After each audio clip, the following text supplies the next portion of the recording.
హేతువాదులు అంటాడు, క్రైస్తవులే కానీ కొంచెం హేతువాదులు వచ్చి ఆర్ఎస్ఎస్లు కాదులే వాళ్ళు కూడా వచ్చి హేతువాదులు వచ్చి అయ్యా నిన్న ఒక ప్రశ్న అడుగుతాం అయ్యారు అన్నారు. ఏంటన్నా?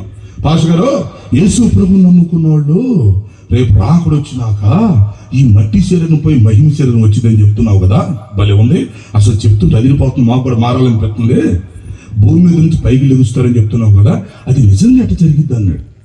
అంటే సైన్స్ ప్రకారం జరిగిద్దా, బైబిల్ ప్రకారం నిజంగా జరిగిద్దా, ప్రకృతి ప్రకారం జరిగిద్దా?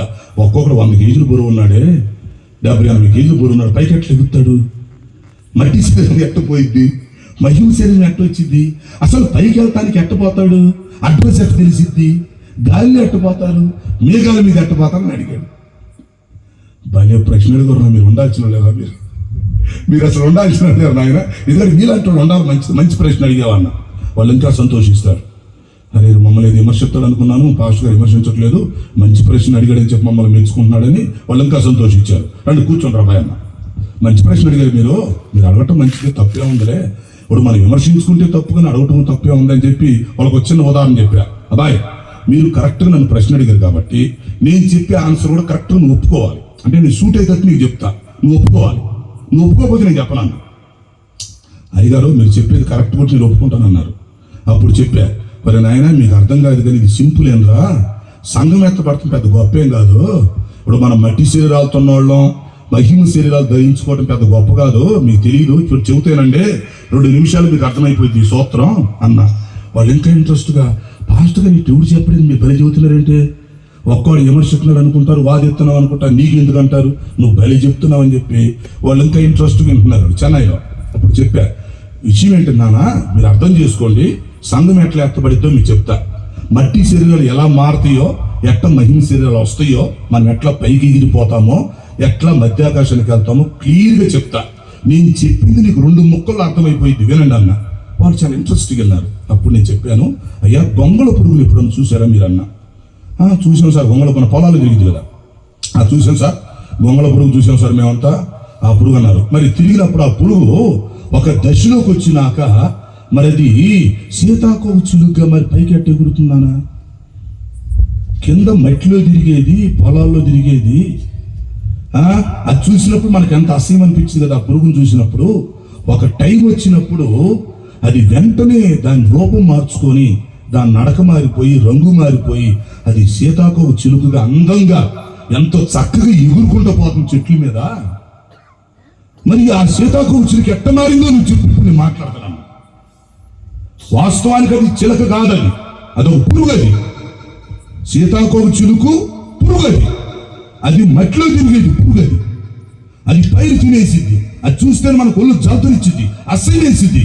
కానీ ఒక పనికి మాలిన పురుగుని, మట్టిలో తిరిగే పురుగుని దేవుడు తన శక్తితో, దేవుడు తన మహాత్మ్యంతో అందమైనటువంటి పిట్ట, రంగుల పిట్ట, రయ్యని ఎగిరే పిట్ట, ఎగరవే ఎగురు, చిన్నపిల్లలు చూసి సరదాగా ముచ్చట పడేటట్టుగా, మనందరూ సంతోషం కలిగేటట్లుగా, ఫోటో కూడా తీసుకునేటట్టుగా అంత అందమైనటువంటి సీతాకోక చిలుకలాగా మారుతుంది కదా నాయన.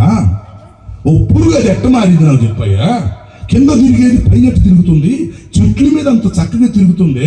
అది చూస్తుంటే ఎంత సంతోషం అనిపించింది. మరి దాని గురించి నువ్వు ఆలోచించావు, నీకు బుర్ర పని చేస్తుందా? నువ్వు సీతాకోక చిలుకను చూసి సంతోషిస్తున్నావు, భలే ఉందిరా. చిన్నపిల్లలు కూడా సరదాగా ఆడుకుంటారు చక్కగా పట్టుకొని, బాగుంది. మరి రంగులు పెట్ట చక్కగా ఎగురుతుంది. నువ్వు సీతాకోక చిలుకను చూస్తున్నావు కానీ దాని యొక్క గత చరిత్ర ఏంటి, దాని గతమేంటి? అది పనికి మారింది, అసహ్యంగా తిరిగేది, అది ఎక్కడో మట్టిలో తిరుగుతుంది. అలాంటిది ఇప్పుడు ఎలాగ మారింది సీతాకోక చిలుక, ఇప్పుడు పైన తిరుగుతుంది చెప్పు. నేను చెప్పాను, ఒరే నాయన, ఒక పురుగుని సీతాకోక చిలుకగా మార్చిన దేవుడు పురుగు కంటే కొన్ని 100 రెట్లు గొప్పవాళ్ళు మనుషుల్ని మనకు మహిమ శరీరాలు ఇవ్వలేడా? మనల్ని పరలోకం తీసుకెళ్ళడానికి వాళ్ళు ఏడుస్తూ చేతులు పట్టుకున్నారు. ఎంత చక్కగా ఉంటుంది ఈ ఆన్సర్ అని. మేము బుద్ధిలాగా తెలుసుకోలేకపోయామండి, హేతువాదులు ఉండిపోయాం, అందరితో వాదిస్తున్నాం. ఇప్పుడు మా కళ్ళు తెరవబడ్డాయి, ఇది వాస్తవమే. ఒక పురుగునే మార్చిన దేవుడు, భూమి మీద తిరిగేటువంటి పురుగుని ఆకాశంలో తిప్పిన దేవుడు, పురుగు కంటే మనిషి గొప్పవాడేగా. పురుగు కంటే మనిషి కొన్ని 100 రెట్లు గొప్పవాడు, 1,00,000 రెట్లు గొప్పవాడు. మరి ఆ పురుగు ఆకాశంలో ఎగురుతుంది, దానికి ఆ శక్తి ఎవడిచ్చాడు? అంత అందం దానికి ఎక్కడి నుంచి వచ్చింది? అది ఎట్లా మారింది?